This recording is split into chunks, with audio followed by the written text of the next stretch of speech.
बिस्मिल्लाहिर्रहमानिर्रहीम अस्सलातु वस्सलामु अलैका या सय्यदी या रसूल अल्लाह अस्सलातु वस्सलामु अलैका या सय्यदी या हबीब अल्लाह। तमाम सुनने वालों को मेरा सलाम। मैं हूं राना अज़ीम और आज की बड़ी अहम तरीन डेवलपमेंट है। याद करें मैंने कहा था जुमे के दिन को मत भूलिएगा। याद करें मैंने कहा था जुमे का दिन बड़ा अहम तरीन दिन होगा। याद कीजिए मैंने कहा था कि जुमे को फिर कोई बड़ी खबर आएगी और बड़ी खबर आ गई। पहली बड़ी खबर यह आ गई कि नाहली पर फैसला आज या कल किसी वक्त भी मुतवक्के है। और उससे बड़ी खबर यह आ गई कि पाकिस्तान के सबसे बड़े पार्लियामेंट यानी सेनेट से अचानक एक करारदाद मंजूर हो गई। आपको कह रहे उसमें 14 अरकान थे, 16 अरकान थे, 5 अरकान थे, जितने भी थे, लेकिन सेनेट से एक करारदाद मंजूर हो गई। और उस करारदाद तो ये नहीं थी कि फलां चीज हो फलां चीज हो फलां। करारदाद ये थी कि जनाब कि 8 फरवरी के इलेक्शन मुलतवी किए जाए।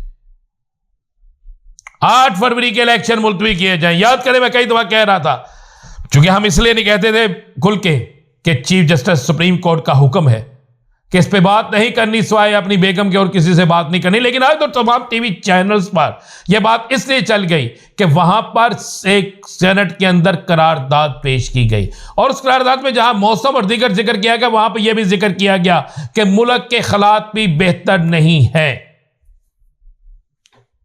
और उसके बाद यह अभी वाकया होता है, यह करारदाद पेश होती है और उसको कुछ देर बाद ही पता चलता है कि इस्लामाबाद के अंदर डिप्टी जनरल सेक्रेटरी सुन्नी उलमा कौंसिल को मौलाना मसूद रहमान को फायरिंग करके चाबहक कर दिया गया है।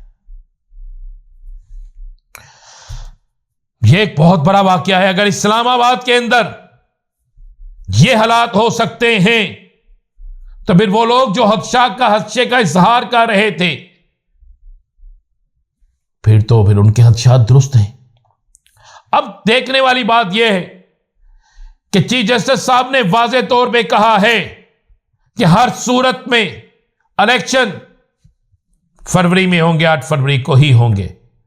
इलेक्शन कमीशन की तरफ से भी यह बात आ गई है कि इलेक्शन 8 फरवरी को ही होंगे।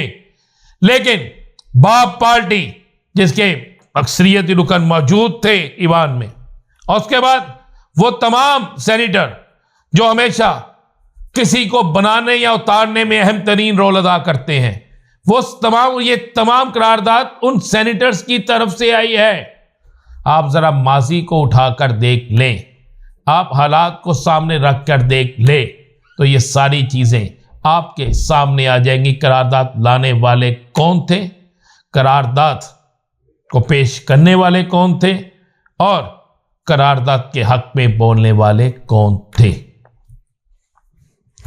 मुस्लिम लीग नून के अफनान खान ने इसकी भरपूर मुखालफत की। पीपल्स पार्टी की तरफ से इसकी मुखालफत पर बयान आ गया, लेकिन पीपल्स पार्टी के मौजूद अंदर सेनेटर बिल्कुल खामोश रहे। लाइन नहीं थी उनके पास, कहा नहीं गया था उन्हें, या मामला कुछ और था। लेकिन एक चीज बड़ी क्लियर है कि इस वक्त तक जब आप व्लॉग सुन रहे हैं, उस वक्त तक सूरत हाल यह है कि अभी तक कोई भी सियासी जमात इस बात में यकीन नहीं कर रही कि इलेक्शन कब होंगे।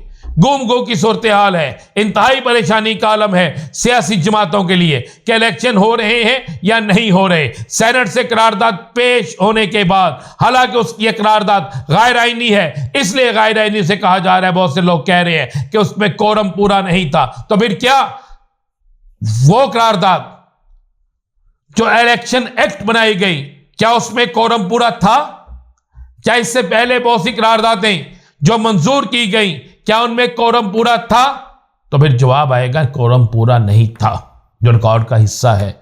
अगर वो नहीं था तो फिर सूरत हाल किस तरफ जाएगी। और एक और चीज मैं आपको बड़ा क्लियर और साफ बता दूं, बड़ी अहम तरीन इश्यू की तरफ मैं इशारा कर रहा हूं। आज जनाब चीफ जस्टिस साहब ने कहा है कि पार्लियामेंट जो है ना वो सुप्रीम है। अगर पार्लियामेंट सुप्रीम है तो फिर ये सेनेट के इजलास में जो हुआ वो भी तो पार्लियामेंट है ना। फिर क्या उसको माना जाएगा या सुप्रीम कोर्ट के हुक्म को माना जाएगा? अब इसके दरमियान में तमाम सियासी जमातों की नजरें हैं।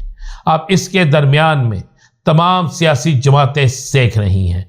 अब फिर एक दफा सियासत के आसमान पर इलेक्शन के हवाले से एक धुंध सी छा गई है। अब उस धुंध में क्या सूरत हाल निकलेगी? ओबर से इस्लामाबाद के अंदर एक बड़ी शख्सियत का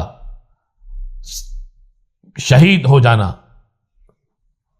इन तमाम चीजों के बाद अब हालात किस तरफ जाएंगे, ये एक बड़ा सवाल है। दूसरी तरफ आज तहरीक इंसाफ के बहुत से अफराद के, बहुत से उम्मीदवारों के कागजात जो थे, जो मुस्तरद हुए थे, वो मंजूर हो गए। बड़े अहम तरीन अफराद के कागजात मंजूर हो गए हैं। इस्लामाबाद से भी खबरें आ रही हैं, KPK से खबरें आ रही हैं, बलोचिस्तान से खबरें आ रही हैं, पंजाब से खबरें आ रही हैं, सिंध से खबरें आ रही हैं, जिसके बाद ये तो लग रहा है कि इन कागजात की मंजूरी के बाद अब बड़ा सियासी मैदान लगने के लिए तो तैयार है, लेकिन ये जो करारदाद का पेश होना, उसके बाद शोर मचना, ये सारा कुछ किस तरफ इशारा कर रहा है? क्या ये इशारा किसी और तरफ है? क्या इन लोगों को जिन्होंने ये करारदाद पेश की, क्या इन्हें माजी के इलेक्शन का पता नहीं था? तो फिर क्यों ऐसा किया? क्या सुप्रीम कोर्ट के हुक्म के खिलाफ ऐसी करारदाद आनी चाहिए थी? क्या सुप्रीम कोर्ट जिसने ये अहकाम दिए थे कि किसी सूरत में भी किसी को भी इलेक्शन मुलतवी करने की इजाजत नहीं देंगे, कि जो भी इलेक्शन मुलतवी करने की तरफ जाएगा सख्त कार्रवाई करेंगे, जिस तरह लाहौर हाई कोर्ट के एक फैसले को उड़ा के रख दिया गया था, इसी तरह क्या सुप्रीम कोर्ट अब सेनेट के इस फैसले को, सेनेट की इस करारदाद पर एक्शन लेगी? क्या सेनेट की इस करारदाद को पेश करने, इसके हमायत में बोलने वालों को सुप्रीम कोर्ट तलब करेगी? यह एक बड़ा सवालिया निशान है। और इस सवालिया निशान के बाद अब फैसला कुन मरहला है, क्योंकि इलेक्शन मुलतवी करने का इख्तियार सिर्फ इलेक्शन कमीशन के पास है। इलेक्शन की डेट तब्दील करने का इख्तियार भी इलेक्शन कमीशन के पास है, लेकिन साथ में यह भी चीज़ है कि 90 दिन से आप आगे नहीं जा सकते। अब तो कई 90 रोज़ गुजर गए ना, 90 रोज़ कई गुजर गए। और अब भी अगर इलेक्शन 8 फरवरी से आगे जाते हैं तो जो जुर्मादार ज़राए कहते हैं, उसके बाद शायद फिर इलेक्शन की तारीख के लिए बहुत सी सियासी जमातों को सोचना पड़े, बहुत सी सियासी जमातों को गौर करना पड़े, फिर बहुत सी सियासी जमातों को इंतज़ार करना पड़े। लेकिन आज आज का दिन फिर जुमातुल मुबारक का दिन है, और ये जुमा भी बड़ा तगड़ा जुमा गया है, बहुत सी खबरों के हवाले से, बहुत से मामलात के हवाले से, और बहुत से सियासी दाव पेच के हवाले से। मज़ीद क्या होगा, इंतज़ार कीजिए। मेरे अगले व्लॉग का बड़ी डेवलपमेंट होने वाली है, इंशाल्लाह फिर मिलेंगे अगले व्लॉग में। इजाज़त दीजिए, अल्लाह हाफिज़।